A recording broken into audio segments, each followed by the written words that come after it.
শুভ দাশগুপ্তর লেখা আমরা। আমি সুমিত বন্দ্যোপাধ্যায়।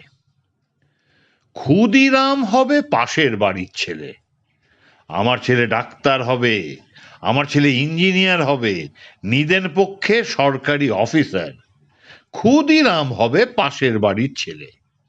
আমার ছেলে দেশ চালাবে, দেশ শাসন করবে, গাড়ি চাপবে, সামনে ড্রাইভার, পিছনে চাপরাশি, আরদালি, গরমে কুলু মানালি, শীতে কোভালাম বিচ। ক্ষুদিরাম হবে পাশের বাড়ির ছেলে। দেশের জন্য লড়াই করবে ও পাড়ার ওরা। আমার ছেলে ঘাড় গুজে ক্যারিয়ার বানাবে, বিজ্ঞান শিখবে, অঙ্ক শিখবে, কবিতা শিখবে, বড় বড় মনীষীদের জীবনী পড়বে, দেশের জন্য মুখে রক্ত তুলবে ও পাড়ার ওরা। আমার ছেলে আমার রক্ত জল করা পয়সা সুদে আসলে উসুল করবে, নেতাজি সুভাষ হয়ে দুরন্ত দুঃসাহসে ঘর ছাড়বে অন্য কেউ।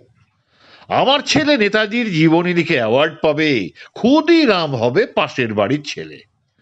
আমরা তামাকে এবং দুধে, রসে এবং বসে, সুখে এবং আরামে দিন কাটাবো। দেশের মুক্তি প্রাণের মূল্যে কিনে আনবে অন্য কেউ। আমরা মুক্ত স্বদেশে ঘাড়ে পাউডার লাগিয়ে গদ গদ কণ্ঠে গণসঙ্গীত গাইব।